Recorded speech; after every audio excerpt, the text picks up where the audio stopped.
My new wife's 7-year-old daughter always cried when we were alone. "What's wrong?" I'd ask, but she'd just shake her head. My wife would laugh, "She just doesn't like you." One day while she was on a business trip, she pulled something from her backpack.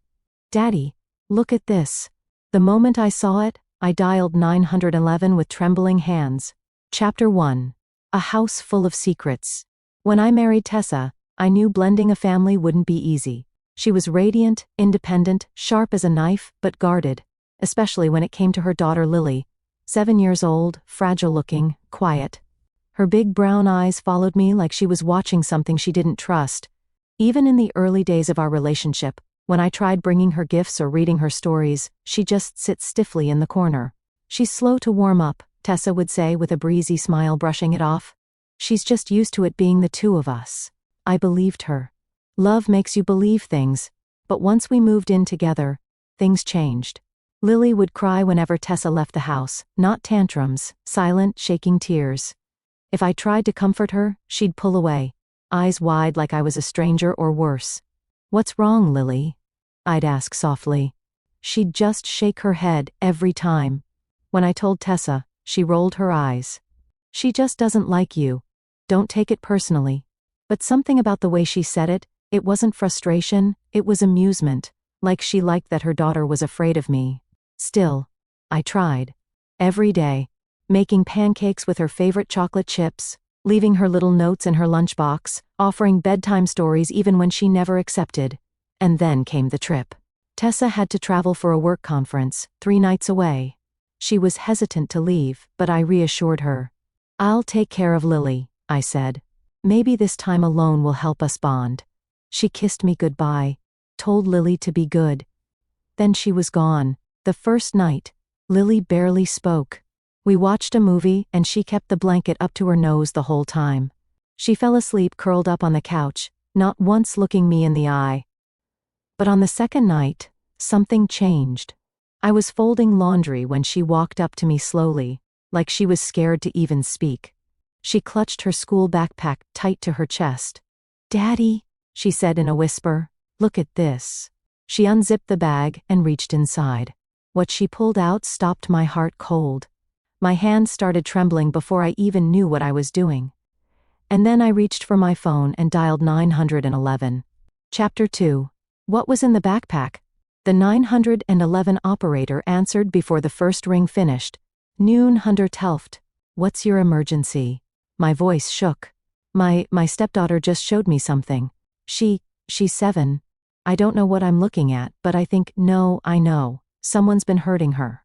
Lily stood in front of me, her little arms still holding open her backpack, waiting. Her lips were tight, and tears welled up in her eyes, but not from fear this time, from relief. "What exactly did she show you, sir?" the operator asked calmly. I looked again, barely able to believe what I was holding. It was a drawing, a child's drawing, done in crayon. But it wasn't the usual house, sunshine or flowers. It was her, a stick figure with brown hair and a pink dress. And next to her, a larger figure with black scribbles over the face. They were standing in a bedroom, the door was shut. And above them, a word had been written multiple times. Slanted, broken, panicked handwriting in red crayon. "No, no, no." In the corner of the page was a bed with a red stain. In another, a speech bubble from the scribbled face that read, "Don't tell or Mommy will leave you forever." My legs gave out. I sank to the floor. "Sir?" the operator pressed. "Do you believe this child is in immediate danger?" "Yes," I whispered, staring at Lily. "She's safe now, but she wasn't. Please, send someone fast. Help is on the way. Stay with the child. Do not leave the premises." I hung up and looked at Lily, my voice barely there. "Who? Who was the man in the drawing?" She didn't answer. She just walked to the couch, sat down, and pulled her knees to her chest. "I don't know his name," she said softly. "But he used to come when Mommy wasn't home." The silence that followed was thick enough to choke me. "Does Mommy know?" She looked at me for the first time, truly looked at me, and nodded. She told me not to talk about it. My blood ran ice cold. Chapter 3. When the doorbell rang. The sound of the doorbell jolted me like an electric shock. I opened it to find 2 uniformed officers and a woman in plain clothes, CPS based on the badge clipped to her coat.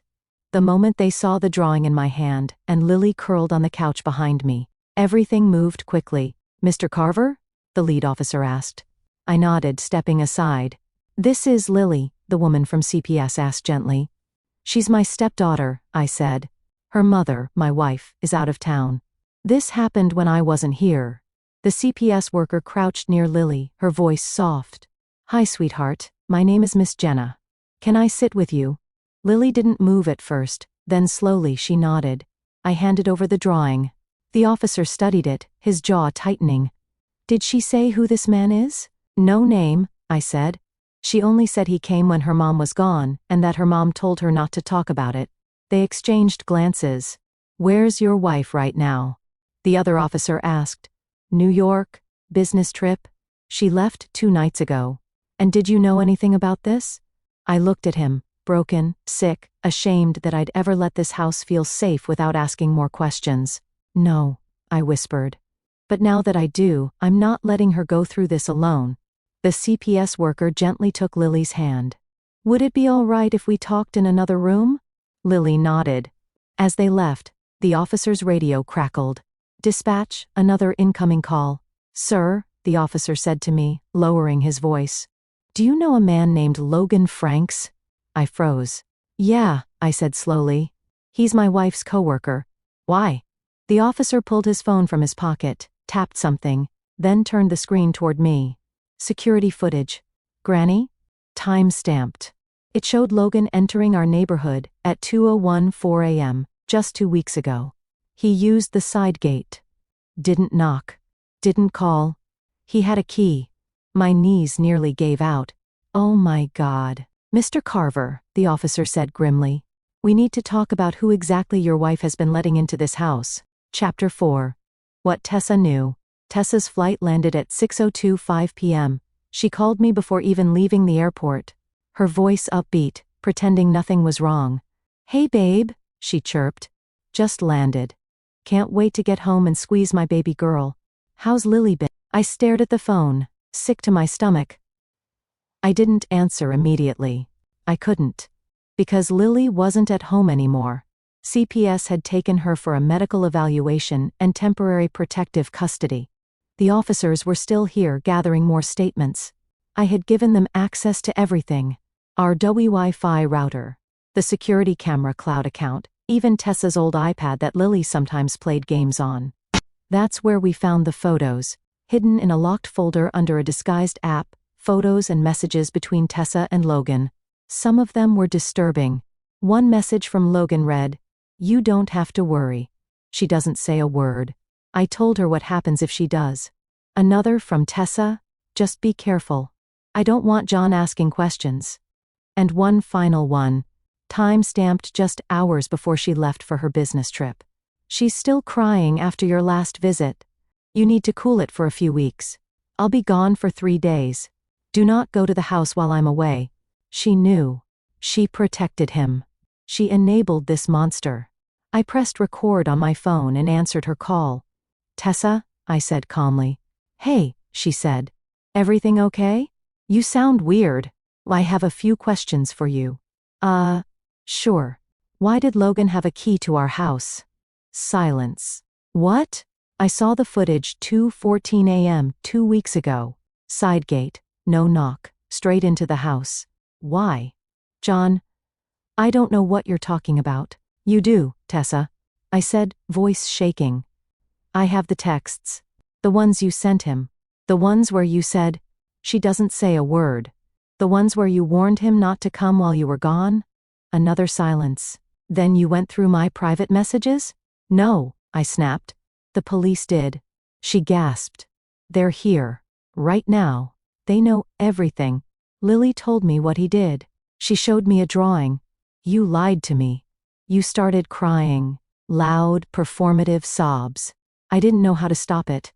I thought she was exaggerating. Logan said she was confused, that she was making things up. I just didn't want to lose my job, John. I didn't want drama. You didn't want drama. I whispered, stunned. "She's 7, Tessa. She cried every time we were alone. And you told me she just didn't like me. You didn't protect her. You sold her safety for convenience? She was still crying, begging me not to tell anyone, to let her explain, to work through this as a family. I ended the call without another word, then turned the recording over to the officers and said, "Do whatever you have to do." Chapter 5. Justice for Lily Tessa was arrested that same evening right there in the arrivals terminal. The officers had everything they needed: the texts, the photos, the call recording, and most damning of all, her indifference. She didn't fight. She didn't run. But she did cry, not for Lily, for herself. The charges were swift and severe: child endangerment, conspiracy to cover up abuse, accessory to aggravated assault on a minor. And because Logan was still under investigation for multiple counts of abuse, the district attorney fast-tracked Tessa's indictment. Logan was arrested 2 days later, dragged out of his office in handcuffs. They found encrypted files on his laptop. His bail was denied. As for Lily, I fought for custody. I didn't care what the legal hurdles were. She had no one left, new grandparents, new extended family willing to step forward. But she had me. And I meant it when I said I wouldn't let her go through this alone. I met with psychologists, counselors, social workers. I sat through every uncomfortable hearing, endured invasive questions and home evaluations. And through it all, I stayed by Lily's side. Every time she reached for my hand, I was there. Every time she flinched at shadows, I held her through it. And slowly, the crying stopped. She started to smile again. Once, while watching cartoons, she fell asleep with her head on my chest. And just before her eyes closed, she whispered, "Daddy, thank you." It broke me, but in the right way this time. Epilogue. Tessa was sentenced to 14 years. Logan got 25. The courtroom was packed the day of the verdict. Tessa never looked at me. But Lily did. Sitting beside me, holding my hand like it was the only safe place on earth. And maybe it was. Today, Lily's room is filled with sunlight, stuffed animals, and her drawings. Bright ones, happy ones. No more red crayons screaming, no more scribbled faces, just flowers, smiles, and 2 figures holding hands. One labeled me, the other, Daddy. Because blood doesn't make someone a parent, protection does, sacrifice does, love does. Was this revenge perfectly justified? Tell us what you would have done in the comments below.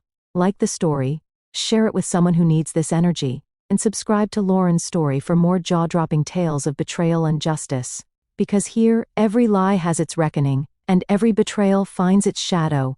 Stay sharp, stay strong, and stay tuned.